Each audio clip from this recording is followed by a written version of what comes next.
ಗುಂಪುಗಳಿತ್ತು, ಈ ಸಿದ್ದೇಶ್ವರ ಅವರ ಪಾತ್ರ ಕೂಡ ಬಹಳ ಪ್ರಮುಖವಾಗಿತ್ತು. ನೋಡೋಣ, ಇಲ್ಲಿ ಬಣ ಮುಖ್ಯ ಇಲ್ಲ ನಮಗೆ. ಇಲ್ಲಿ ಭಾರತೀಯ ಜನತಾ ಪಾರ್ಟಿ ಕಮಲದ ಚಿಹ್ನೆ.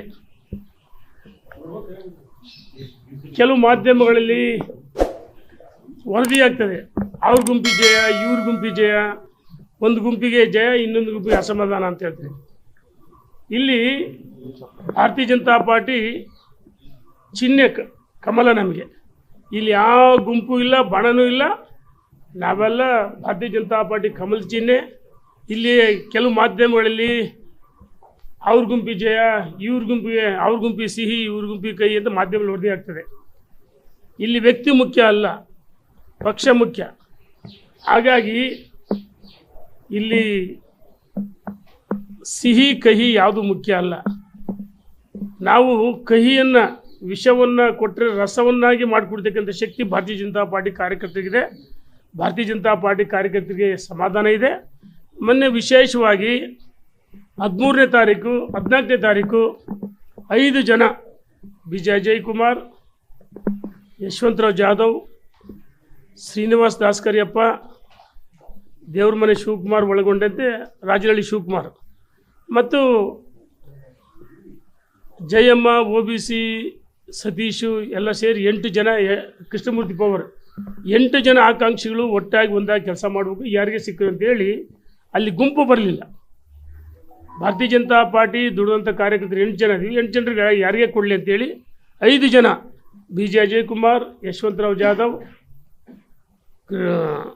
ಶ್ರೀನಿವಾಸ್ ದಾಸ್ಕರಿಯಪ್ಪ, ರಾಜನಹಳ್ಳಿ ಶಿವಕುಮಾರ್ ಮತ್ತು ದೇವ್ರಮನೆ ಶಿವಕುಮಾರ್ 5 ಜನ ಜಂಟಿಯಾಗಿ ಪತ್ರಿಕಾಗೋಷ್ಠಿ ಮಾಡಿ ಒಟ್ಟಾಗಿ ಒಂದಾಗಿ ಚುನಾವಣೆ ಎದುರಿಸ್ತೀವಿ ಅಂತ ಹೇಳಿದ್ವಿ. ಗುಂಪಲ್ಲ. ಮಾಧ್ಯಮದಲ್ಲಿ ದಯಮಾಡಿ ಸಿಹಿ ಕಹಿ ಸೋಲು ಗೆಲುವಂಥ ವಿಶ್ಲೇಷಣೆ ಮಾಡಬೇಡ್ರಿ. ಮಾಧ್ಯಮ ಸ್ನೇಹಿತರಿಗೆ ವಿನಂತಿ ಮಾಡ್ತೀವಿ. ಇಲ್ಲಿ ವ್ಯಕ್ತಿ ಮುಖ್ಯ ಅಲ್ಲ, ಪಕ್ಷ ಮುಖ್ಯ.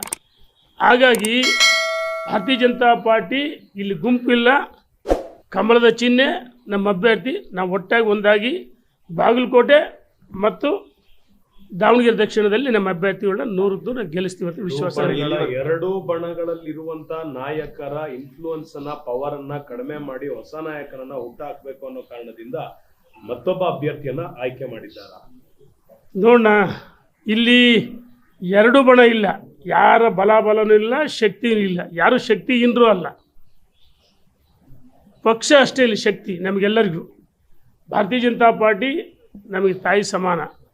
ಎಲ್ಲ ಸ್ಥಾನಮಾನ ಕೊಟ್ಟಿದೆ. ನಾವು ಇವತ್ತು ಈ ಮಟ್ಟಕ್ಕೆ ಮಾಧ್ಯಮದ ಮಾತಾಡ್ತೀವಿ ಅಂದರೆ, ಜನ ನಮ್ಮನ್ನು ಐಡೆಂಟಿಫಿಕೇಷನ್ ಮಾಡ್ತಾರೆ ಅಂದರೆ ಭಾರತೀಯ ಜನತಾ ಪಾರ್ಟಿ ಕಮಲದ ಚಿಹ್ನೆ.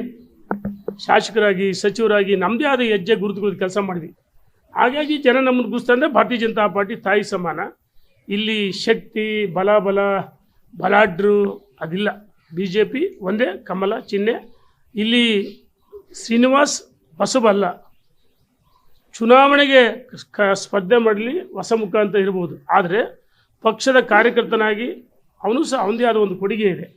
ಮತ್ತು ನಾವು ಹೇಳಿದ್ದಲ್ಲ, 8 ಜನರಲ್ಲಿ ಯಾರಿಗೆ ಕೊಟ್ಟರು ದುಡಿತೀವಿ ಅಂತ 5 ಜನ ಜಯಮ್ಮ, ಕೃಷ್ಣಮೂರ್ತಿ ಪವರು, BM ಸತೀಶ್ ಇರಲಿಲ್ಲ. 5 ಜನ ಜಂಟಿಯಾಗಿ ಪತ್ರಿಕಾಗೋಷ್ಠಿ ಮಾಡಿ ನಾವೆಲ್ಲ ಒಂದೇ ಅಂತೇಳಿ ಪಕ್ಷದ ಕಾರ್ಯಕರ್ತರಿಗೆ, ನಾಯಕರಿಗೆ ಸಮಾನತ ರೀತಿಯಲ್ಲಿ ಒಟ್ಟಾಗಿ ನಾವೆಲ್ಲ ಮಾರ್ಗದರ್ಶನ ಮಾಡಿದ್ವಿ. ಒಂದೇ ಅಂತೇಳಿ ಸಂದೇಶ ಕೊಡಿದರೆ ನಮ್ಮ ಗುರಿ ಬಾಗಲಕೋಟೆ, ದಾವಣಗೆರೆ ದಕ್ಷಿಣ ಎರಡರಲ್ಲೂ ಗೆಲ್ತೀವಿ. ಇಲ್ಲಿವರೆಗೂ ದಾವಣಗೆರೆಯಲ್ಲಿ 2 ಬಣ ಅಂತ ಕೇಳಿ ಬರ್ತಾ ಇತ್ತು. ಈ ಚುನಾವಣೆ ಆದ್ಮೇಲೆ ಎಲ್ಲ ಒಂದೇ ಆಗುತ್ತೆ ಸರ್? ನೀವೆಲ್ಲ ಒಟ್ಟಿಗೆ ಸೇರ್ತೀವಿ? ನೋಡೋಣ, ಬಣ ಇಲ್ಲ ಅಂತ ನಾನು ಹೇಳ್ತಿದ್ದೀನಿ. BJP ಭಾರತೀಯ ಜನತಾ ಪಾರ್ಟಿ ಕಮಲ ಕಮಲ ಕಮಲ ಕಮಲ ಅಷ್ಟೇ. ನಮ್ಮ ರಾಜ್ಯದ ರಾಷ್ಟ್ರೀಯ ಅಧ್ಯಕ್ಷರು ನೋಡಿ, ನಿತಿನ್ ನವೀನ್ರವರು ಭಾಳ ಕಿರಿಯ ವಯಸ್ಸಿನಲ್ಲಿ ಇದ್ದರು. ಅವರನ್ನು ಇಡೀ ಪಕ್ಷ ಭಾರತೀಯ ಜನತಾ ಪಾರ್ಟಿ ರಾಷ್ಟ್ರೀಯ ಅಧ್ಯಕ್ಷರು ಮಾಡಿದರು. ಅತಿ ಕಿರಿಯ ವಯಸ್ಸು, 46 ವಯಸ್ಸು. ಪ್ರಧಾನಮಂತ್ರಿಗಳು ವಿಶ್ವ ಮೆಚ್ಚಿದ ನಾಯಕ. ಅವರೇನು ಹೇಳಿದರು? ಮೈ ಬಾಸ್ ಅಂದರು. ಹೌದು ತಾನೆ? ನೋಡಿ ಎಂಥ ದೊಡ್ಡ ಮನುಷ್ಯ. ರಾಜ್ಯದಲ್ಲಿ ನಮಗೆ ಯಾರು ಬಾಸ್? ವಿಜೇಂದ್ರ ರಾಜ್ಯದ ಅಧ್ಯಕ್ಷರು. ಒಪ್ಪಿಗೆ ಹೇಳಬೇಕು, ಇದು ಪಾರ್ಟಿ ನಿರ್ಣಯ ಹಂಗಂತೇಳಿ. ಮತ್ತು ನಿತಿನ್ ನಬೀನ್ ಯಾರು ಕ್ವಶನ್ ಮಾಡ್ತಾರಾ? ವಿಜೇಂದ್ರನ ಅವರು ನಮ್ಮ ಪಕ್ಷದ ರಾಜ್ಯದ ಅಧ್ಯಕ್ಷರು, ರಾಷ್ಟ್ರೀಯ ಅಧ್ಯಕ್ಷರು, ನಮ್ಮ ಜಿಲ್ಲಾ ಅಧ್ಯಕ್ಷರು, ಮಂಡಲ ಅಧ್ಯಕ್ಷರು, ಭೂ ಸಮಿತಿ ಅಧ್ಯಕ್ಷರು ನಮಗೆ ಬಾಸ್. ಭೂ ಸಮಿತಿ ಅಧ್ಯಕ್ಷರು ಬಾಸ್ ನಮಗೆ. ಹಾಗಾಗಿ ತತ್ವ ಸಿದ್ಧಾಂತ ನಮಗೆ ಹೇಳ್ಕೊಟ್ಟಿದೆ. ಅದರ ಆಧಾರದ ಮೇಲೆ ಕೆಲಸ ಮಾಡ್ತೀವಿ. 100% ಗೆಲ್ತೀವಿ. ಧನ್ಯವಾದಗಳು. ಮತ್ತೊಮ್ಮೆ ಸಮಸ್ತ ನಾಡಿ ಜನತೆಗೆ, ಮಾಧ್ಯಮ ಸ್ನೇಹಿತರಿಗೆ ಯುಗಾದಿ ಹಬ್ಬದ ಶುಭಾಶಯ. ಹೊಸ ವರ್ಷ ಅಂದರೆ ನಮಗೆಲ್ಲರಿಗೂ ಯುಗಾದಿ. Thank you. ಲೇಟೆಸ್ಟ್ ಹಾಗೂ ಇಂಟ್ರೆಸ್ಟಿಂಗ್ ಸುದ್ದಿಗಳಿಗಾಗಿ ಬಾಸ್ ಟಿವಿ ಕನ್ನಡ ಚಾನೆಲ್ನ ಸಬ್ಸ್ಕ್ರೈಬ್ ಮಾಡಿ. ಹಾಗೆಯೇ ಬೆಲ್ ಐಕಾನ್ ಪ್ರೆಸ್ ಮಾಡಿ. ಇದರ ಜೊತೆಗೆ ಫೇಸ್ಬುಕ್, ಇನ್ಸ್ಟಾಗ್ರಾಮ್, ಎಕ್ಸ್ನಲ್ಲೂ ಮಿಸ್ ಮಾಡದೆ ಫಾಲೋ ಮಾಡಿ.